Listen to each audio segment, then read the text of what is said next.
Hey everyone, I've been thinking a lot lately about ways to make business communications, especially the visual side, really pop. And that's why I'm so excited about today's deep dive.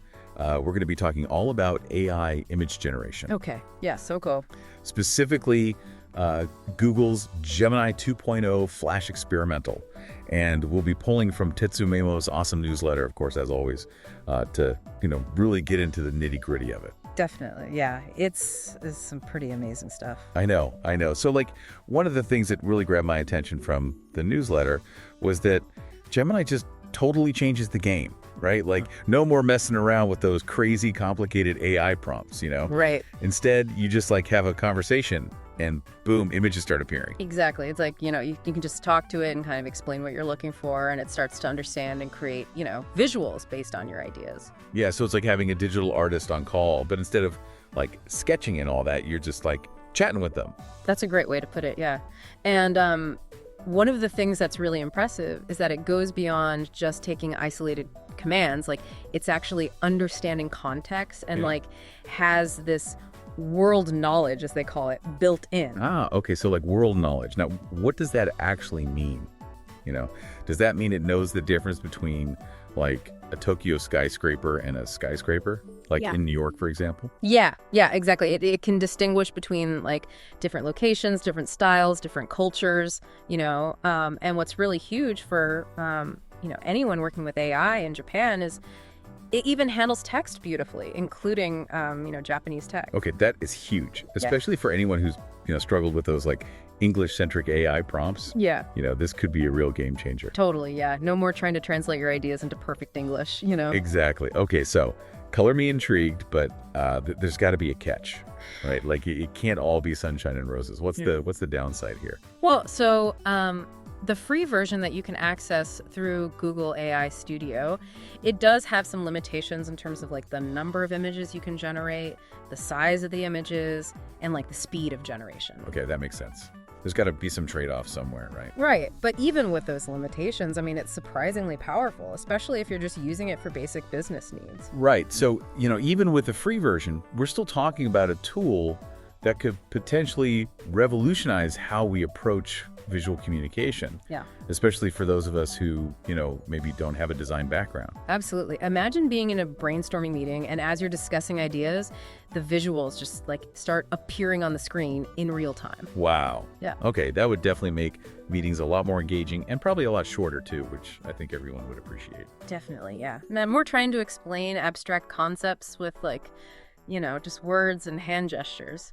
Yeah, exactly. Okay, you've officially piqued my interest. Let's get down to the practical stuff here. How do we actually get started with Gemini? What are the steps? It's surprisingly simple. You need a Google account first, and then you access Google AI Studio.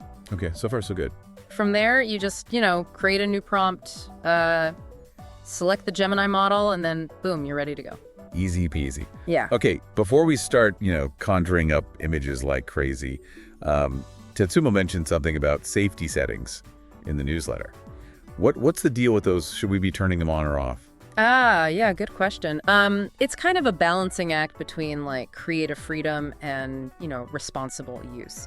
Turning off those safety settings might give you more diverse outputs, but, you're ultimately responsible for the content that you generate. Right, yeah, totally. I'm all for creative freedom, but obviously we want to use the tool responsibly. So let's talk about giving Gemini instructions. Do we need to learn a whole new AI language, or can we just talk to it like a human being? Oh, you can absolutely just talk to it like you talk to a designer. Start with simple instructions using verbs like create or edit. For example, you could say create an image of a business meeting. Okay, got it. So no need to write a novel for every image. Mm-hmm. We can just be direct and conversational. Exactly, yeah. And then you can build on that initial instruction, so you could say, now make the meeting in a modern office. Or even get more specific, make the office a Tokyo skyscraper with the morning sun shining through the windows. So we're basically building the visual story step by step. giving directions to an artist. This is way more intuitive than I thought it would be. Right, that's the beauty of it. It's like a real collaboration. And speaking of visuals, you have a lot of control over the style, the composition, the overall look of the images. Okay, give me the details. What kind of control are we talking about here? Can we really get like professional looking results without, being a Photoshop wizard? Pitsumemo highlights some keywords that basically work like quality boosters. Mm-hmm. So you can specify, like, if you want the image to be photorealistic or if you want something more stylized, like, say, a watercolor painting. So it's like having a toolbox of different artistic styles at our fingertips, just like that. Exactly, yeah. You can also specify things like lighting, so, like natural light or dramatic lighting, or even get into camera angles, like close-up or wide shot. This is pretty amazing. It almost sounds too good to be true. I know, right? But remember those expert AIs we talked about a while back? Like, Pitsumemo hinted at the possibilities of combining their, like, specialized knowledge with Gemini? Yeah. So imagine, like, having a marketing visual expert AI working in tandem with Gemini. Like, that could be mind-blowing. Right. The possibilities are kind of endless when you start thinking about those combinations. Whoa. Okay, before my head explodes from all this potential, let's get practical again. What are, like, some quick tips for getting the most out of Gemini right away, like today? Okay, so here are 5 power tips. Number 1, use reference images. If you see a style you like, show it to Gemini for inspiration. Number 2, provide instructions gradually. Don't try to give it everything at once. Gotcha. Number 3, keep things consistent with your characters and backgrounds, especially if you're creating a series of images. Number 4, ask for variations. See what different options Gemini comes up with. And number 5, always give clear feedback. Let it know what you like and what you don't like. Those are great tips. It sounds like, we're really building a relationship with Gemini rather than just, barking orders at it. Exactly. Treat it like you treat a human collaborator. Now, get this. Pitsumemo, he actually tested this out himself with some pretty amazing results. Like, he uploaded images of disassembled model parts. Wait, model parts? Like a Gundam model? You got it. And Gemini generated a 99% accurate image of the finished model just from those parts. What? That's crazy. Okay, what else did he test? I'm hooked now. All right, so he also experimented with image replacement. Like if you have an image of someone holding a box. Yeah.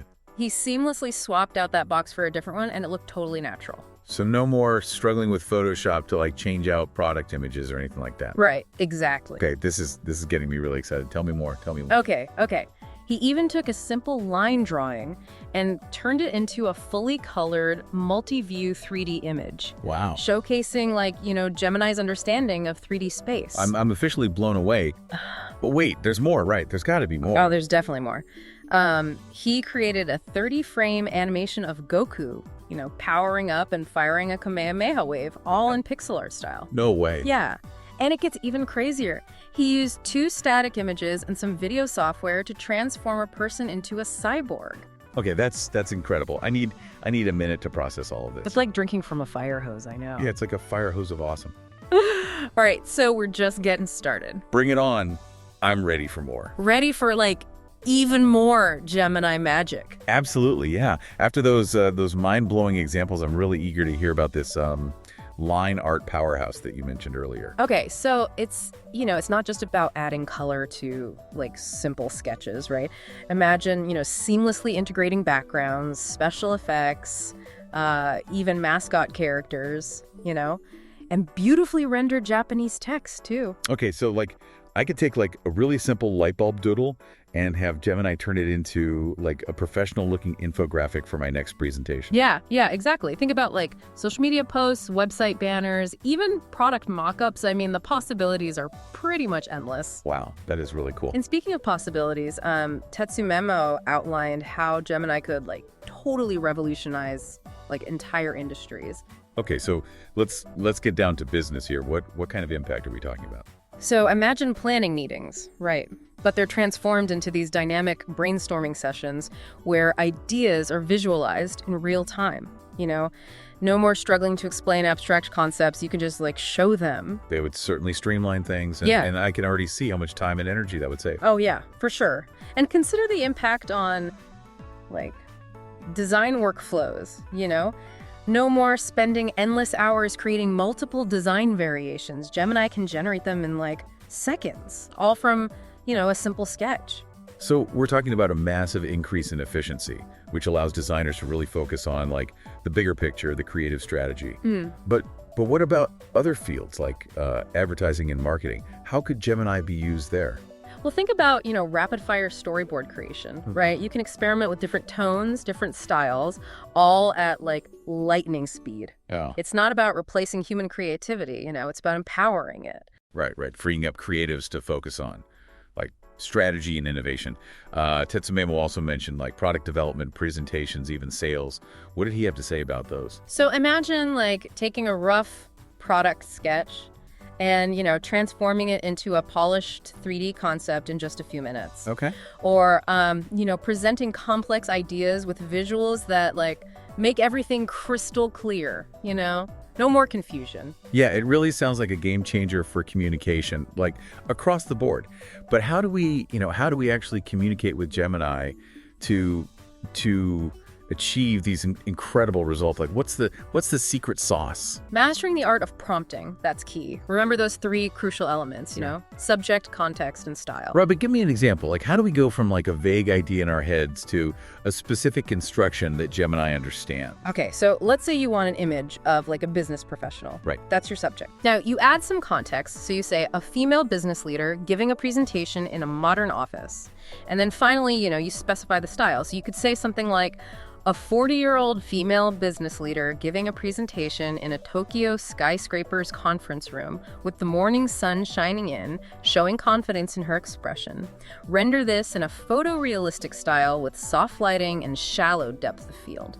Wow, okay, that's incredibly specific. So the more detail we provide, the better the result. Exactly, yeah. And if you want to go even further, you can even use like the language of camera work, know? Camera work, now you're talking my language, but wait, I'm no Spielberg. Don't worry, it's simpler than you think. So think about proximity, right? Like close up, medium shot, long shot. Okay. Then position, so eye level, bird's eye view, low angle. You can even specify lighting, like natural light, dramatic lighting, golden hour. So we can basically direct Gemini like a film crew. Yeah, precisely. You can even use terms like macro lens for like extreme close-ups or wide angle lens for like expansive shots. You can even add things like motion blur to create a sense of movement. It's like I could say, give me a wide angle shot of a bustling city street at night with motion blur to capture the energy. You got it, exactly. And don't forget about aspect ratio and style too, right? Right, those are important too. What's the rundown on those? So Tetsumemo recommends choosing the aspect ratio that, best suits your purpose.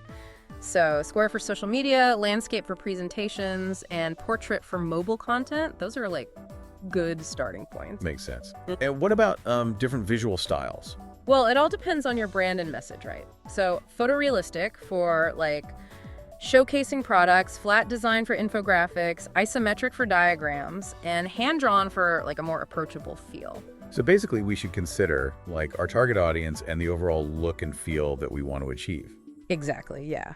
And consistency is key, especially if you're creating, a series of visuals. And of course we can't forget about adding text, right? Text, okay. Yeah. How do we incorporate text effectively? Well, Gemini gives you a lot of control. You can control placement, center, top, bottom, left, right. You can control the font, the weight, the size, even the contrast. Oh, wow. For Japanese text, you can choose vertical or horizontal writing. You can even specify specific fonts. Sounds like we could like design professional-looking business cards or like flyers directly within Gemini. Absolutely, yeah. Start with the image, then add the text, experiment with variations, and, give clear editing instructions. Okay, that makes sense. Yeah. Tetsumemo also shared some tips for like boosting overall image quality too. He did, yeah. Do tell. How do we take things to the next level? All right, so for a general quality boost, use terms like high quality, detailed, or professional, right? For photos specifically, try HDR, 4K, or Sharp. And for illustrations or art, you can use like detailed, colorful, or minimalist. Wow, okay, this is a gold mine of information. Yeah. Speaking of gold mines, didn't Tetsumemo tease some even more like advanced techniques in his paid content? He did, yeah. It's all about like, creating really compelling visual stories. He even walked through like specific prompts for creating a high-end product storyboard using the iPhone 16 as an example. The iPhone 16, that hasn't even been released yet. Exactly, right. The possibilities are limitless. Wow. But before we get, lost in the future, let's talk about the practicalities of using a tool like Gemini. Are there any potential drawbacks that we should be aware of? That's a great point. Let's get real for a moment and discuss those considerations. Okay, so after that deep dive into all of Gemini's potential, it's time for a little bit of a reality check, right? That's correct. What are some of the downsides or maybe potential drawbacks that we need to think about? Yeah, for sure. One thing Tetsumemo specifically cautions about is, data usage. Generating these, really high quality visuals, it does require some serious processing power. So, just be mindful of your data plan, especially if you're using the free version. Right. Yeah, that's a good point, especially for those of us who aren't always connected to Wi-Fi. You don't want to get hit with a huge data bill. Exactly. Another thing to keep in mind is, when you're using Google AI Studio, your prompts and, the generated images, they could potentially be used to train Google's AI models. Ah, okay. So the data privacy thing. Yeah, exactly. So, it's probably best to avoid uploading or creating any sensitive information, just to be on the safe side. Right. So basically common sense and data privacy guidelines apply. Just like with, any other online tool. Exactly, yeah. But, even with those considerations, the potential benefits of a tool like Gemini, they're pretty hard to ignore, right? Yeah, for sure. I'm definitely excited to start experimenting with it. Any advice for, someone who's just starting out with Gemini, where should they begin? Start simple, don't try to create a complex animation right out of the gate. Right. Just play around with basic image generation, try different prompts, different styles, just to get a feel for how Gemini responds. So treat it as a visual brainstorming partner, kind of. Yeah, exactly. Yeah. And then once you're comfortable with the basics, you can gradually move towards more intricate projects. Try some of those advanced techniques that Tetsumemo talked about. Yeah, for sure. It really feels like a whole new world of visual communication is opening up, Right. And think about the possibilities for your business presentations, your proposals. Imagine grabbing attention with these, stunning visuals, explaining complex concepts with ease, and just leaving a lasting impression on your audience, right? Yeah, it's like leveling up my communication game, but with the power of AI. Exactly. Yeah. Wow. That brings us to a really thought-provoking question. Yeah. What if instead of just consuming visual stories, you could create them effortlessly? Yeah. How would that change your approach to communication? Yeah. How would that change your business? How you present yourself to the world? Mm-hmm. It's really something to consider. It is. I'm definitely gonna need some time to process all this incredible information and start experimenting with Gemini myself. This has been an amazing deep dive. Thank you so much for being such a fantastic guide. The pleasure was all mine. Now go out there and create some visual magic, right?